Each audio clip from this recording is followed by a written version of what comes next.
সব হাত পা ব্যথা প্রচণ্ড পরিমাণে। ও হ্যালো বন্ধুরা, এইচডি লাইফের আরও একটা নতুন ব্লগে তোমাদের সবাইকে অনেক অনেক স্বাগত আর অনেক অনেক ভালোবাসা। তো দুপুরবেলায় শুয়েছিলাম, কিন্তু এত পরিমাণে গরম পড়েছে যে শুয়ে থাকতে পারলাম না। বেশিক্ষণ তো দুপুর টাইমটাতে শুই না, যেটুকু টাইম শুয়েছি। তো গরমের জন্য কিন্তু উঠেই পড়লাম। আর উঠে এই যে ফ্রিজে অর্ধেকটা তরমুজ রাখা ছিল, তরমুজটা ভাই কেটেছিল, তো এখানে বসে খেতে শুরু করলাম। আর দেখো, তোমরা দেখে বুঝতেই পারবে আমি কিন্তু দরজার কাছে বসে আছি। এই দেখো বাইরের দিকটা প্রচণ্ড পরিমাণে গরম পড়েছে, মানে সহ্য করার মতন না। বন্ধুরা, সন্ধ্যাবেলায় আবার রেডি হয়ে নিয়েছি, এখন যাব সন্ধ্যে দিতে ঠাকুর ঘরে। সন্ধ্যেটা দিয়ে এসে তারপর দেখছি জামা কাপড়গুলো কেচেছিলাম সব এখানে জমা হয়ে আছে, এগুলো গুছাবো। তারপরে তো আবার আছে এই রাতের রান্না বান্না। আর দেখি এবেলা যদি ছেলে ডাক্তারের কাছে যায়, ছেলেকে একবার ডাক্তারের কাছে নিয়েও বেরোতে হবে। তো চলো সন্ধ্যেটা দিয়ে নিই। তো বন্ধুরা, সন্ধ্যে দিয়ে নিলাম। সন্ধ্যে দেওয়ার পর তারপর তোমাদের বললাম না জামা কাপড় গুছাবো। তো দেখো জামা কাপড় গুছানো হয়নি আমার। এই দেখো সব ওখানে জমা করা পড়ে আছে। ছেলের আবার জ্বর এসছে। সকালবেলায় তো ডাক্তারের কাছে নিয়ে যেতে চাইলাম, কিছুতেই গেল না, বলল বিকেল দিকে যাব।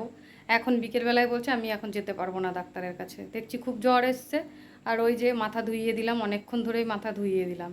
দেওয়ার পর এখন জলপট্টি দিলাম, দিয়ে এখন যাচ্ছি ওষুধ আনতে।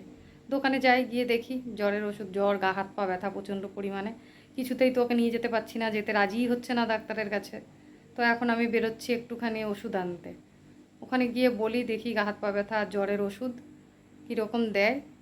বলছে তো এখন ছেলে যে মা পারবো না এখন যেতে ডাক্তারের কাছে, তুমি ওষুধ এনে দাও, রাত্রেবেলাটাই খাই, তারপর সকালবেলায় তুমি ডাক্তারের কাছে নিয়ে যেও, কালকে সকালবেলাই যাবো তাই বললো।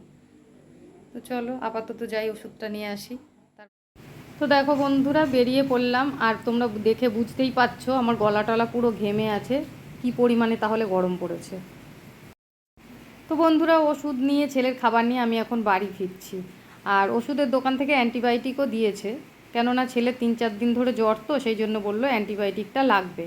তো ওখান থেকে ওষুধ নিয়ে চলে গেছিলাম একটু মোমোর দোকানে, কেননা ছেলে সব কিছু খাচ্ছে না, সেই কারণে মোমোটা নিলাম। ছেলেটা মোমো খেতে ভালোবাসে, আর ঘরের কোনো খাবারই তো খাচ্ছে না, সেই জন্য মোমোটাই নিয়ে আসলাম। ওষুধটা তো খাওয়াতে হবে। তো বন্ধুরা দেখো, ছেলের জ্বর বলে এই মাথা ধোয়ানো, জলপট্টি দেওয়া সন্ধ্যের থেকে, সেই সন্ধ্যে দেওয়ার পর থেকে এই সব করে টোরে তারপরে ছেলে তো কিছু খাচ্ছে না, আর ডাক্তার কাছে নিয়ে যেতে চাইলাম, গেল না। সেই জন্য ওর জন্য ওষুধ ডাক্তারখানায় মানে ওষুধের দোকানে বলে ওষুধ এনে দিলাম। তারপরে যেহেতু কিছু খাচ্ছে না, দোকান থেকে একটু মোমো কিনে নিয়ে এসে সেটাও খাইয়ে দিলাম, ওষুধও খাইয়ে দিলাম। আর এই সব করতে করতে কটা বাজে জানো, এখন 9:45 বাজে। সেই জন্য না আজকে আর রান্না করারও সময় নেই সেরকম। আর তোমরা তো দেখলেই জামা কাপড়গুলো সব পড়ে আছে, এখনও গোছানো হয়নি। তাই তোমাদের দাদাভাইকে ফোন করলাম, বললাম রুটিটা কিনিয়ে আনবো। তো রুটি আমি কিনতে পাঠিয়ে দিয়েছি, আর এখানে দেখি একটুখানি আলু পেঁয়াজ ভেজে নেবো রাতের জন্য।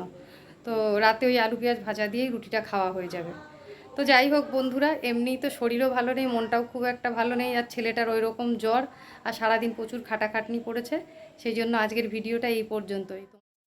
দেখা হবে আবার কাল সকালে, ততক্ষণের জন্য শুভরাত্রি আর টাটা বন্ধুরা। শুভ সকাল বন্ধুরা, দেখো পরের দিন চলে এলাম আবার সকাল সকাল। বাসি কাজকর্ম সব সেরে স্নান করে দেখো ঠাকুর ঘরে চলে এসেছি। আর ওই যে দেখছো সিংহাসনের মধ্যে রাধা গোবিন্দ রয়েছে, গৌরনিতাই রয়েছে, আর এইখানে দেখো গোপাল আর রাধারানী, ছোট্ট রাধারানী। তো শয়ন থেকে এখনও তোলা হয়নি, এখন জাগাবো, জাগিয়ে তারপর এই দেখো ঠাকুর ঘরটা পুরোটা পরিষ্কার করে মুছে নেব, ঠাকুরের বাসন ধোবো, তারপর আবার পুজোয় বসবো। তো এই যে দেখছো কালকে পুজো দেওয়া ফুলগুলো, এগুলো আগে পরিষ্কার করে নিই। এগুলো পরিষ্কার করে তারপর গোপালকে আর রাধারানীকে জাগাবো। আর ছোট্ট রাধারানীকে কি বলে জানো তোমরা?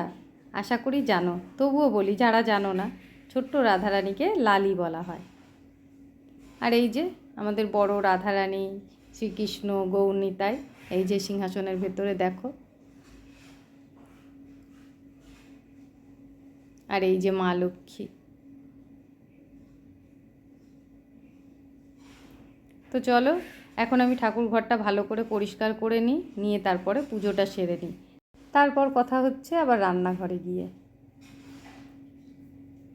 তো বন্ধুরা দেখো, সকাল সকাল পুজো দিয়ে চলে এসেছি রান্নাঘরে। আর এই যে আজকে টিফিন করছি। আজ শুক্রবার, ভাইয়ের আজকে ছুটি থাকে, তো অনেক দিন ঘরে কোনো টিফিন করি না। তো ভাই কালকে রাতেই বলে রেখেছিল সকালবেলা একটু লুচি করো, সেই জন্য আজকে সকাল সকাল উঠে পড়েছি, তাড়াতাড়ি করে সব বাসি কাজকর্ম সেরে পুজোটাও দিয়ে চলে এলাম। আর এসেই দেখো গরম গরম লুচি ভাজা হচ্ছে। তরকারিটা আমি আগেই করে নিয়েছি, তরকারি বলতে না ভাজা না তরকারি। পটল লম্বা লম্বা করে কেটে, আলুও লম্বা লম্বা করে কেটে, তারপর পেঁয়াজ দিয়ে খুব সুন্দর করে ভাজা। না ওটা একেবারে পুরোপুরি মচমচে ভাজা, না একেবারে চচ্চড়ি। তো যাই হোক, ওটা দিয়ে কিন্তু রুটিটাই বেশি ভালো লাগে খেতে। ভাই বলল লুচি খাবো, তো সেই জন্য লুচিটা বানানো হচ্ছে। তো লুচিগুলো দেখো বন্ধুরা কি সুন্দর একদম ফুলছে, একদম ফুলকো ফুলকো লুচি। তোমরা কে কে খেতে ভালোবাসো এরকম ফুলকো ফুলকো লুচি, অবশ্যই কিন্তু কমেন্ট করে জানিও। লুচিটা ভাজা হয়ে গেলে সকাল থেকে তো একটু রেস্ট হয়নি, সেই তোমাদের দাদা ভাই কাজে যাবে বলে উঠে সেই চায়ের থেকে শুরু করেছি, এখনও পর্যন্ত রেস্ট নেওয়া হয়নি। তো টিফিনটা করতে করতে একটু রেস্ট নিয়ে নেবো, নিয়ে তারপরে দুপুরের রান্না বান্না করব।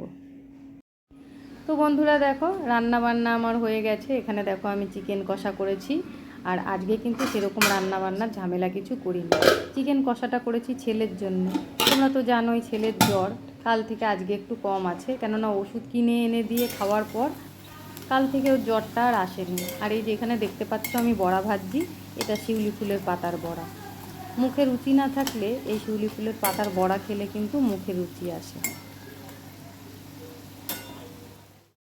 তো বন্ধুরা দেখো, ওদিকে তো তোমাদের দাদা ভাই আসেনি এখনও, রান্নাবান্না তো আমার অনেকক্ষণ আগে হয়ে গেছে। আর এই দিকে দেখো আমাদের পুচকিটার আজকে ন্যাড়া করার দিন।